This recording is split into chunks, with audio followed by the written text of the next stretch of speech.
Hello everyone. In this series of MCQs on DBMS, our today's topic is schedules and serializability. Serializability GATE and NET के perspective से बहुत important topic है. Generally हर बार GATE और NET के exam में इससे आपको एक क्वेश्चन मिलता है. So let's start with our first question. What is the schedule for a set of transactions? अगर हमें बहुत सारी ट्रांजेक्शन का सेट दिया हुआ है सो उस केस में हम शेड्यूल को कैसे डिफाइन करेंगे? Our first option is it consist of all instructions of those transactions. This is true. जितनी भी ट्रांजेक्शंस हैं उन सब में जितनी भी इंस्ट्रक्शंस हैं वो सारी हमारी एक सिंगल शेड्यूल में आएगी.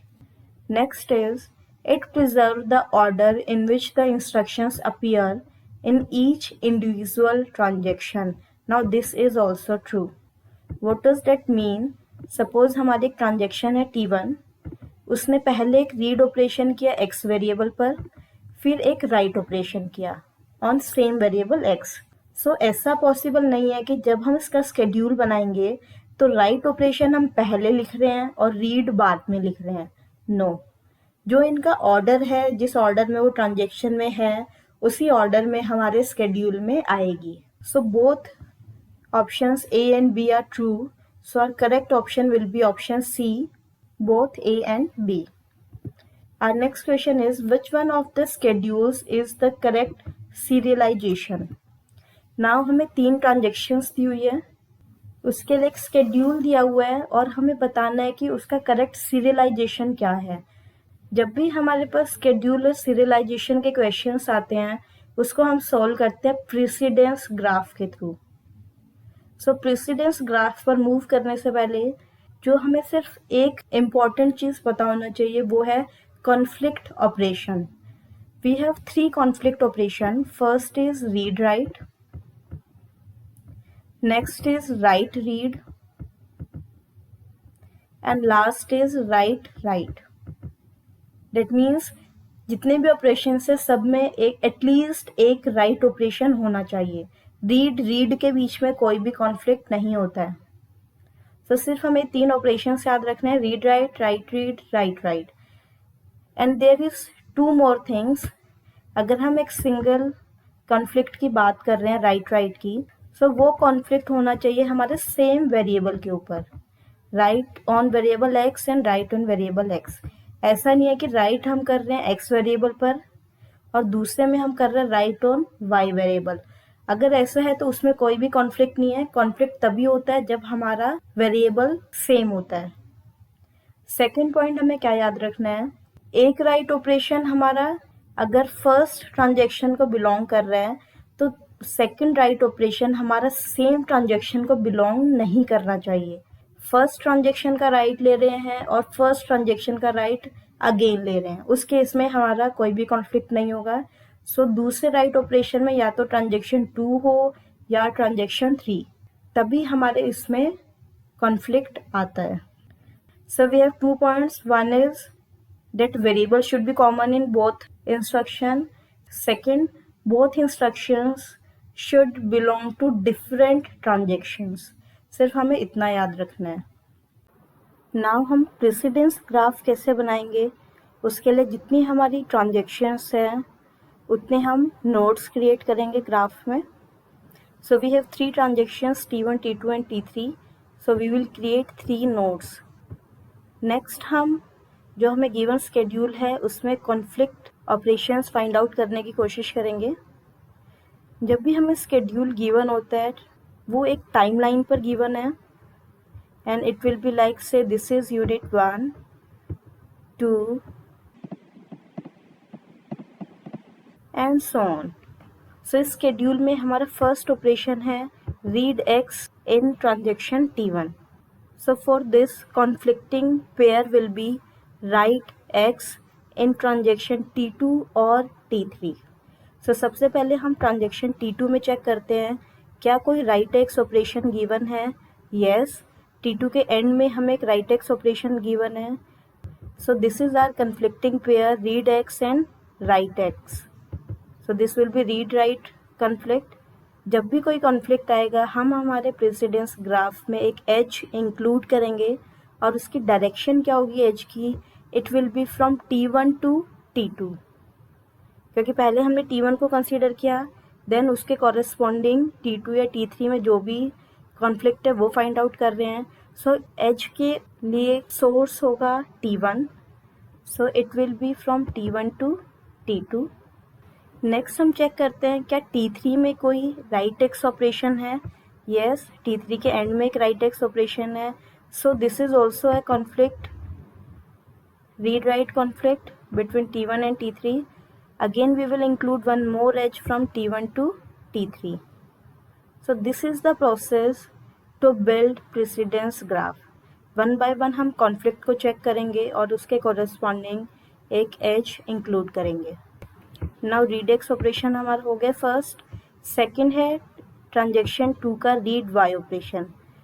Now for this conflicting pair will be write y because our variable should be same। y variable के लिए हमें सर्च करना है, रीड हमें गिवन है, इसकी पेयरिंग हमें करेंगे हम राइट ऑपरेशन के साथ, और वो राइट ऑपरेशन हम सर्च करेंगे in T1 and T3 because transactions should be different. So T1 में चेक करते हैं do we have write y, no, next पे मूव करेंगे। T3 में चेक करते हैं क्या हमारे पास राइट y है, again no, T1 and T3 दोनों में नहीं है, सो इस रीड y के लिए हमारे पास कोई भी कॉन्फ्लिक्टिंग पेयर नहीं है। नेक्स्ट हमारे टाइमलाइन में है read y operation of T3। Now for this conflicting pair will be write y। सबसे पहले T1 में चेक करते हैं there is no write y, कुछ नहीं करना हमें। T2 में चेक करते हैं क्या हमारे पास राइट y ऑपरेशन है, yes, so this is a conflict, read write conflict. So इसके लिए हम एक एज इंक्लूड करेंगे। अब एज की डायरेक्शन क्या होगी, फ्रॉम T3 टू T2। सो इसको हम अपने प्रेसिडेंस ग्राफ में इंक्लूड करते हैं। डन। नाउ ये रीड वाई भी कंप्लीट हो गया। नेक्स्ट हमारा ऑपरेशन है write Y operation in transaction 2। Now for write operation if you do remember हमारी पेयरिंग थी read write, write read and write write. Now अगर फर्स्ट हमारा राइट ऑपरेशन है सो दूसरा हमारा रीड ऑपरेशन भी हो सकता है और राइट भी हो सकता है। So for this write Y operation conflicting pair will be write Y और रीड वाई। तो सबसे पहले हम T1 में चेक करते हैं क्या रीड वाई और राइट वाई है, नो। T3 में भी नहीं है क्योंकि वाई वेरिएबल दोनों के पास नहीं है। सो अगेन इसमें हमें कुछ नहीं करना। नेक्स्ट हमारा ऑपरेशन है right X operation. Now for this operation हमें कॉन्फ्लिक्टिंग पेयर ढूंढना है, it will be either read x और राइट एक्स। तो सबसे पहले T2 में चेक करते हैं क्या T2 में कॉन्फ्लिक्टिंग पेयर है, यस, रीड भी कॉन्फ्लिक्टिंग है और राइट भी कॉन्फ्लिक्टिंग है। So there will be an edge from T1 to T2। वो हम ऑलरेडी इंक्लूड कर चुके हैं हमारे ग्राफ में, तो कुछ और नहीं करना है हमें। T3 के लिए चेक करते हैं, T3 के पास भी एक कॉन्फ्लिक्टिंग पेयर है राइट राइट ऑपरेशन का। सो T1 टू T3 एक एज इंक्लूड करेंगे, वो भी हम ऑलरेडी कर चुके हैं तो कुछ नहीं करेंगे। Now here is a simple tip, जब भी किसी नोड के लिए आउटगोइंग एजेस सारे दूसरे वर्टिसेस और नोड्स को कवर कर चुकी है, उस केस में उस ट्रांजेक्शन्स के बाकी ऑपरेशंस कंसीडर करने की ज़रूरत नहीं है। लाइक इस राइट ऑपरेशन से पहले T1 की 2 आउटगोइंग एजेस थी, T2 के लिए भी T3 के लिए भी, सो इसमें और कोई एक्स्ट्रा आउटगोइंग एज नहीं बन सकती है। सो इस राइट एक्स ऑपरेशन के लिए हमें देखने की ज़रूरत नहीं है, here we can save our time. Now for this write X operation जो T3 में है उसके लिए हमें चेक करना है। For this write X operation it's conflicting pair will be read x और राइट एक्स। T1 की ट्रांजेक्शन ख़त्म हो चुकी है सो उसमें हम चेक नहीं करेंगे। Okay, there is one more important point, अगर हम T3 के राइट एक्स को कंसीडर कर रहे हैं एट दिस पॉइंट, सो इससे पहले जो भी ऑपरेशंस हो चुके हैं उसमें हम कॉन्फ्लिक्ट चेक नहीं करते, कमिंग ऑपरेशंस के साथ ही सिर्फ कॉन्फ्लिक्ट चेक करते हैं। सो for this write X operation हमें सिर्फ T2 में चेक करना है क्या कोई कॉन्फ्लिक्ट है, yes, so there will be an edge from T3 to T2। Already हमने वो भी डाली हुई है एज। सो ये ऑपरेशन भी हमारा फिनिश हो गया है। नेक्स्ट ऑपरेशन है हमारा T2 में।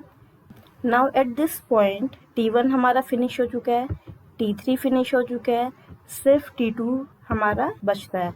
जब सिर्फ एक सिंगल ट्रांजेक्शन बचती है उसमें हमें आगे फर्दर चेक करने की नीड नहीं है, बिकॉज कन्फ्लिक्ट तभी होते हैं when we have conflict pairing between different transactions.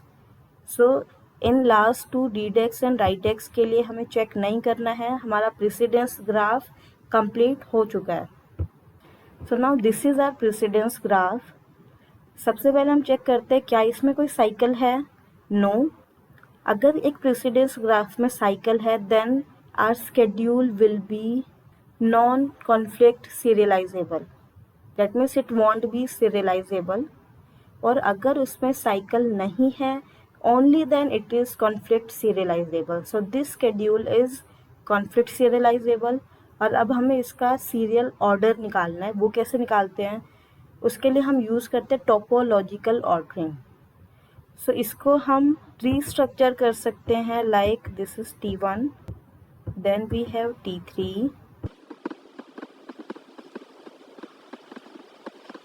Same graph है, आप उसको थोड़ा रोटेट करके देखेंगे देन यू विल सी उसको रीस्ट्रक्चर करके it will become like this.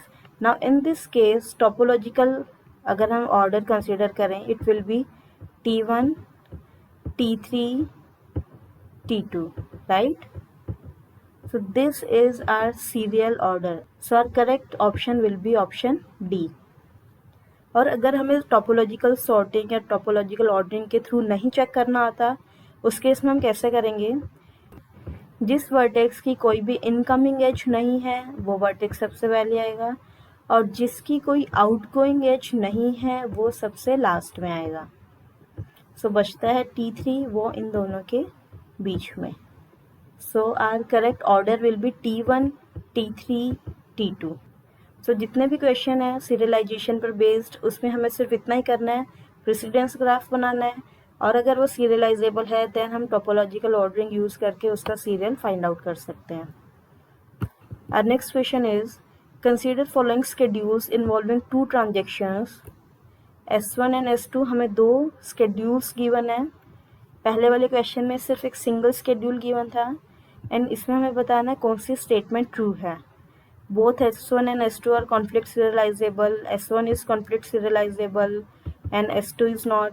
So basically हमें इसमें conflict serializability चेक करनी है। वो हम कैसे करेंगे, यूजिंग प्रेसिडेंस ग्राफ। अगर तो उसमें साइकिल है तो conflict serializable नहीं है, and if there is no cycle then it is conflict serializable. So start करते हैं हमारे प्रेसिडेंस ग्राफ के थ्रू। नाउ इस क्वेश्चन में हमें गिवन है two transactions, so there will be two nodes T1 and T2 हमने क्रिएट कर लिया। सबसे पहले स्केड्यूल 1 देखते हैं S1। This is entirely a different schedule और S2 एक अलग स्केड्यूल है और दोनों के लिए अलग अलग प्रेसिडेंस ग्राफ बनाते हैं।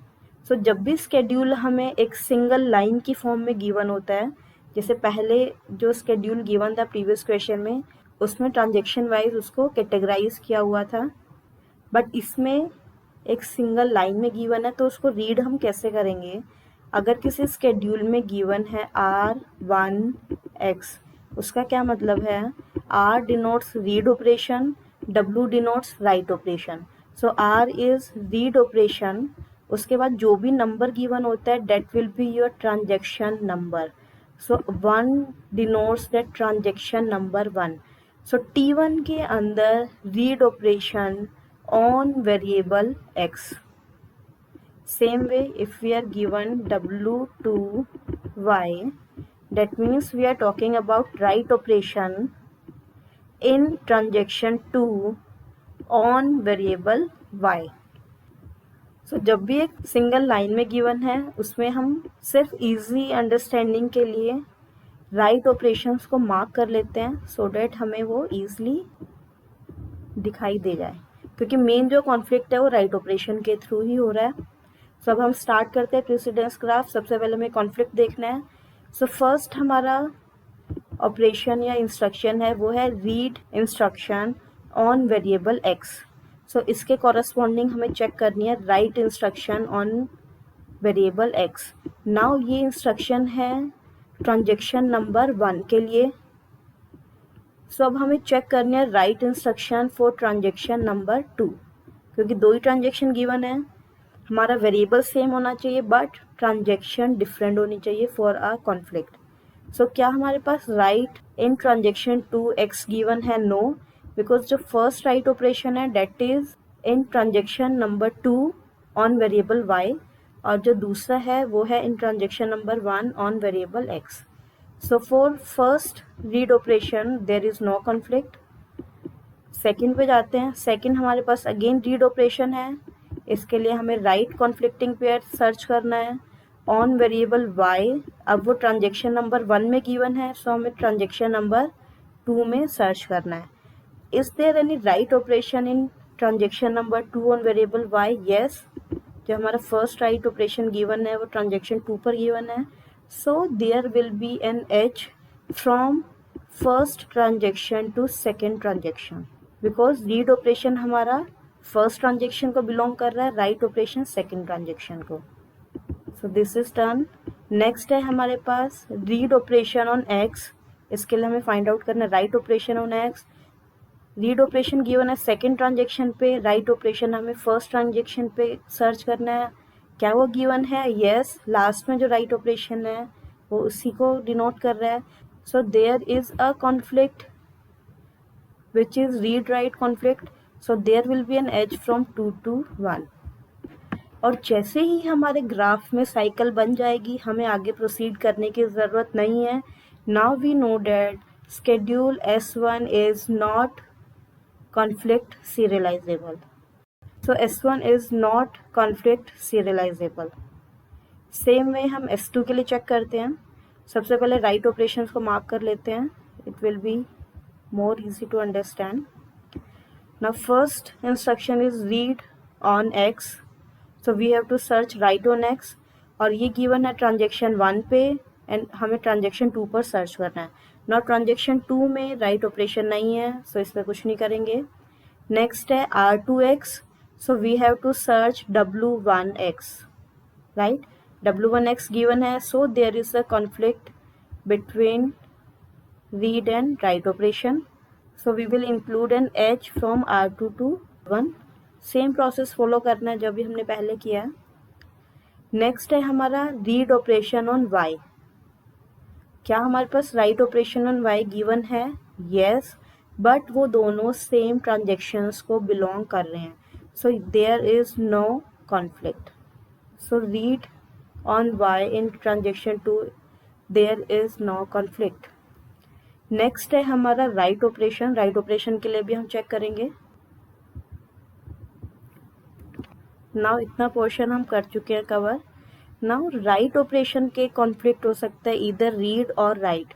सो हमें गिवन है W2y, that means right operation in transaction 2 on y। सो इसके लिए कॉन्फ्लिक्टिंग पेयर होंगे read operation in transaction 1 on variable y, और दूसरा होगा हमारा write operation.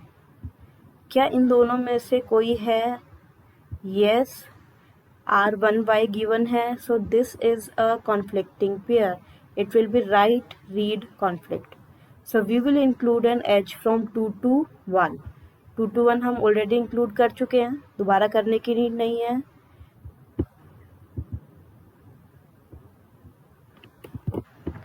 So this is also done. Next जो 2 ऑपरेशन है हमारे, वो दोनों ऑपरेशन है फर्स्ट ट्रांजेक्शन के, डेट मीन्स सेकेंड ट्रांजेक्शन यहाँ हमारी ख़त्म हो चुकी है, और जब एक सिंगल ट्रांजेक्शन होते हैं हमें आगे प्रोसीड करने की ज़रूरत नहीं है। So this is our precedence graph, there is no cycle, so we can conclude that schedule number 2 is conflict serializable. So our correct answer will be option C, that S1 is not conflict serializable and S2 is conflict serializable. Now one more thing friends, बहुत बार जब एक linear fashion में हमें schedule given होता है एक single line में, उसको रीड करना समटाइम्स हमारे लिए डिफ़िकल्ट होता है। उसको हम अगेन ट्रांजेक्शन्स में डिवाइड कर सकते हैं। वो कैसे करेंगे?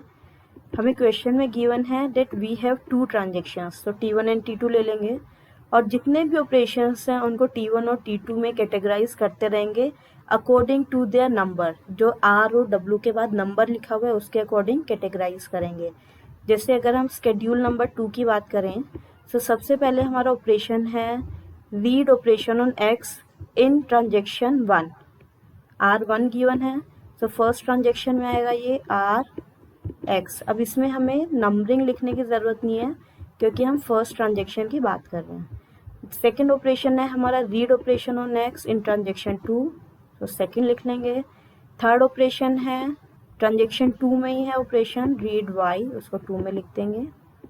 नेक्स्ट इज WY आ जाएगा हमारा। उसके बाद आएगा हमारा read Y and right X, वो आएंगे हमारे दोनों ट्रांजेक्शन 1 में। सो इस तरह आप उसको टेबुलर फॉर्म में अरेंज कर सकते हैं। बस इसमें एक चीज़ का ध्यान रखना है, टाइमलाइन के अकॉर्डिंग करना है। फर्स्ट ऑपरेशन जो हमें गिवन है स्केड्यूल में वो सबसे पहले आएगा, उसके बाद जब सेकेंड ऑपरेशन लिखेंगे वो टाइमलाइन पे आगे मूव कर जाएगा। ऐसा नहीं है कि रीड एक्स के साइड में ही हम ट्रांजेक्शन 2 वाला रीड एक्स लिख देंगे, नो, क्योंकि जितने भी हमारे ऑपरेशंस है वो टाइम के अकॉर्डिंग कैटेगराइज्ड है। लाइक फर्स्ट ऑपरेशन है फर्स्ट यूनिट पे, सेकंड ऑपरेशन है सेकंड यूनिट पे, for third operation we have third unit, 4 5 6 6 operations है, 6 टाइम यूनिट हम मान के चल रहे हैं। सेम में हम यहाँ इनको टाइम दे सकते हैं 1 2 3 4 5 एंड 6। ओके, अगर आपको लगता है कि सिंगल लाइन वाला आपको ज़्यादा क्लियर नहीं है, it will hardly take 1 minute, जल्दी से उसको आप टेबुलर फॉर्म में डाल सकते हो।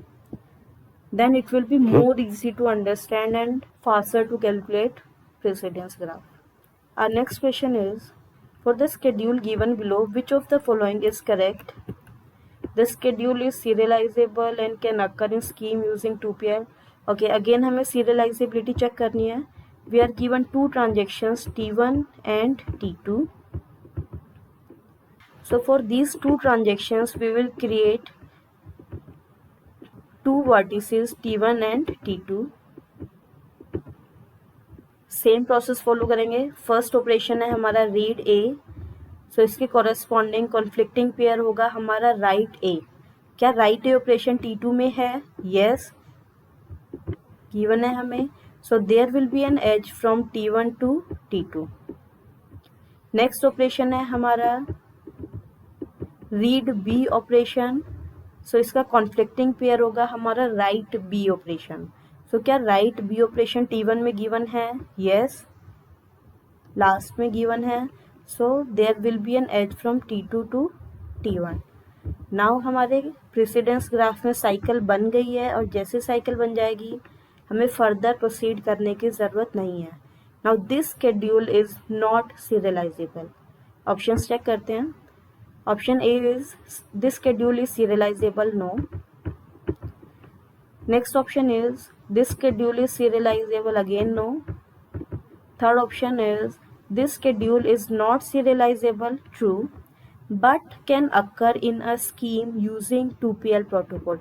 Now this is incorrect because 2PL means two phase locking.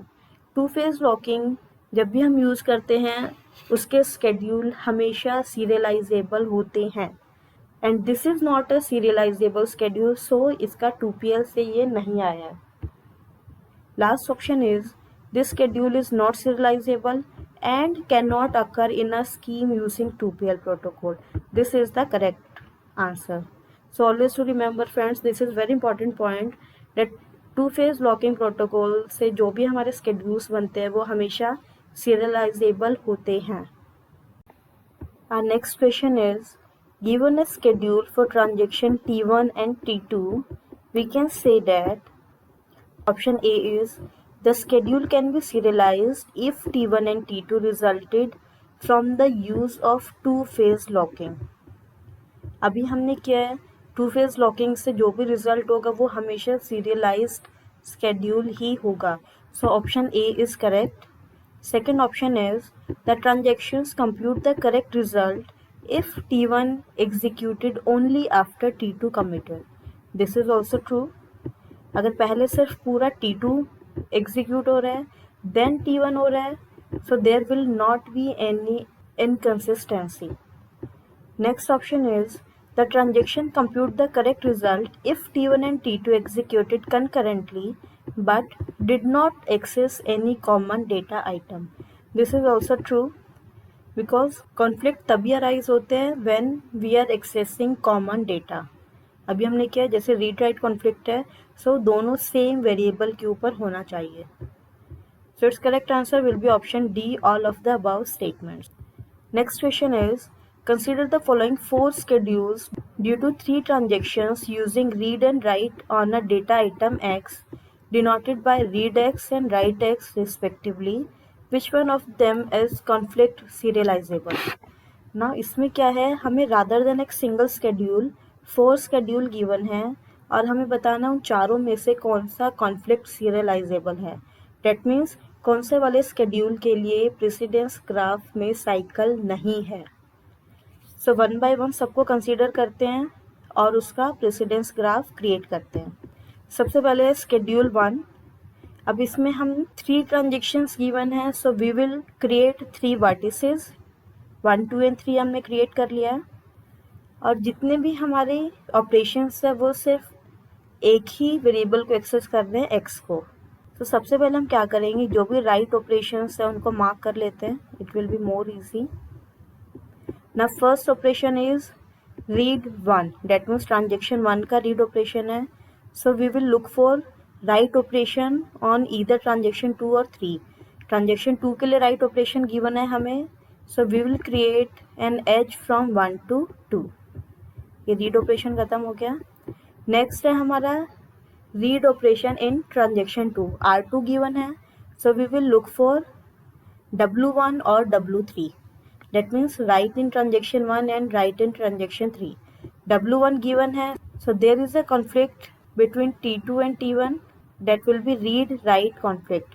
So we will create an edge from 2 to 1. और जैसे ही हम 2 to 1 के लिए edge create करेंगे, now we know that हमारे ग्राफ में साइकिल बन गई है. और जैसी साइकिल बन गई है, our schedule is not conflict serializable. So S1 हमारे ऑप्शन से रिमूव हो गया है. नेक्स्ट हम सेकेंड स्केड्यूल के लिए देखते हैं. सेम प्रोसेस, राइट ऑपरेशन को मार्क कर लेते हैं. फर्स्ट हमें गिवन है read operation in second transaction, so we will look for W1 और W3. W1 गिवन है हमें, so there will be an edge from 2 to 1 because there is a read write conflict. Okay, next हमारे पास है R1, that means transaction 1 में read operation. So we will look for write operation in transaction 2 और transaction 3. Transaction 2 के लिए हमें given है write operation. So there is a read write conflict from transaction 1 to transaction 2. Edge create करेंगे. Again हमारे graph में cycle बन गई है. So schedule 2 is also not conflict serializable. Third schedule के लिए चेक करते हैं. राइट ऑपरेशंस को मार्क कर लेते हैं. फर्स्ट है हमारे पास रीड 3, थर्ड ट्रांजेक्शन का रीड है. सो राइट ऑफ ट्रांजेक्शन 1 और ट्रांजेक्शन 2 दोनों गिवन है हमें, सो दोनों के लिए ही हम एज क्रिएट करेंगे. So it will be 2 edges from 3 to 1 and 3 to 2. Done. Next operation है हमारे पास R2, so we will look for W1 और W3. W1 गिवन है, this is a conflict, so we will create an edge from 2 to 1. ये हो गया. Next operation है हमारा R1. इसके लिए हम सर्च करेंगे W2 और W3. W1 गिवन है, अगेन एक रीड राइट कॉन्फ्लिक्ट है. We will create an edge from 1 to 2. Now again हमारे प्रेसिडेंस ग्राफ में साइकिल बन गई है. So S3 is also not our correct option. So S1, S2, S3 सब हमारे रिमूव हो गए. We are left with only single option. So our correct answer will be option D, schedule 4. Just for the sake of knowledge इसको भी बना के देख लेते हैं। हमारे राइट ऑपरेशंस को मार्क कर ले हैं। सबसे पहले है R2, we will look for W1, there is one W1, तो एक ही कॉन्फ्लिक्ट बन गया 2 to 1। नेक्स्ट हमारे पास है W2, इसके लिए हम सर्च करेंगे रीड और right, that means for this transaction आगे जितने भी रीड ऑपरेशन है उन सबके बीच में कॉन्फ्लिक्ट होगा, क्योंकि सेकेंड ट्रांजेक्शन का राइट है। सो फर्स्ट ट्रांजेक्शन और थर्ड ट्रांजेक्शन दोनों के रीड ऑपरेशन कॉन्फ्लिक्ट करेंगे। So there will be an edge from 2 to 1 and 2 to 3, plus इसका लास्ट वाले राइट ऑपरेशन के साथ भी कॉन्फ्लिक्ट है। This will be write write conflict. So 2 to 1 again edge है, वो हम ऑलरेडी क्रिएट कर चुके हैं, सो डबल एज नहीं लेंगे। नाउ नेक्स्ट ऑपरेशन है हमारे पास R3। So for this there is a single conflict with transaction 1. So we will include an edge from 3 to 1. R3 भी हो गया है। नेक्स्ट जो दोनों ऑपरेशन है वो सेम ट्रांजेक्शन को बिलोंग करते हैं, तो उसको हम प्रेसिडेंस ग्राफ के लिए कंसीडर नहीं करेंगे। सो हमारा प्रेसिडेंस ग्राफ बन गया है। Now you can see there is no cycle, so this is conflict serializable. Next question is, which of the following is the highest isolation level in transaction management? Options are serializable, repeated read, committed read, uncommitted read. Its correct answer will be serializable because it is the highest and toughest isolation level in transaction management. And lowest isolation level is uncommitted read. Next question is, this is very interesting question. Suppose a database schedule S involves transactions T1, T2 up to Tn. Consider the precedence graph of S with vertices representing the transactions and edges representing the conflicts. यही किया हमने, precedence graph में जितनी भी transactions है वो हमारे vertices को रिप्रेजेंट करेंगी और जितने भी कॉन्फ्लिक्ट्स हैं वो एजेस को रिप्रेजेंट करेंगे। Next is, if S is serializable, which one of the following ordering of the vertices of the precedence graph is guaranteed to yield a serial schedule? Now अगर हमारा schedule serializable है, that means precedence graph में कोई cycle नहीं है, उस case में हम serial schedule कैसे find out करते हैं? यह भी हमने अपने questions में किया था। It will be a topological ordering. So correct answer will be option A, that is topological order. Next question is, consider the following schedule of transactions T1, T2, T3 and T4. और हमें again वही बताना है कि conflict serialisable है या नहीं है। And at the end of this we will get our precedence graph. Now in this graph we can see कोई भी साइकिल नहीं बन रही है। So this schedule is conflict serializable. So our options are, option A is S is conflict serializable but not recoverable. Now this statement is wrong. कोई भी schedule जो conflict serializable होता है वो recoverable भी होता है। Moreover हम recoverability कैसे चेक करते हैं कि हमारे schedule में कोई dirty read है। अगर dirty read नहीं है then our schedule is recoverable, otherwise it is non-recoverable. Option B is S is not conflict serializable. This is wrong because S is conflict serializable. Option C is S is both conflict serializable and recoverable. Now this is the correct answer we are talking about. Now this is our last question and this is for you people. Take out your pen and paper. Practice this question. Same method follow करना है. We are given 3 transactions T1, T2 and T3 और 3 variables दिए हुए हैं D1, D2 and D3। हमें सबसे पहले ये चेक करना है कि स्केड्यूल सीरियलाइजेबल है या नहीं है। प्रेसिडेंस ग्राफ बना के चेक करेंगे और अगर वो सीरियलाइजेबल है डेट मीन्स कि हमारे ग्राफ में कोई भी साइकिल नहीं है, उस केस में हमें उसका ऑर्डर फाइंड आउट करना है। ऑर्डर कैसे फाइंड आउट करेंगे? टोपोलॉजिकल ऑर्डरिंग के थ्रू। इसका आंसर आपको डिस्क्रिप्शन बॉक्स में मिल जाएगा। Do try it. अगर आपका आंसर करेक्ट आता है डेट मीन्स आपको स्केड्यूलिंग और सीरियलाइजेबिलिटी का कॉन्सेप्ट बिल्कुल क्लियर है। कोई भी क्वेश्चन गिवन है आप बहुत इजीली उसको कर सकते हैं। And I hope that you will get your answer right. Stay safe, keep learning.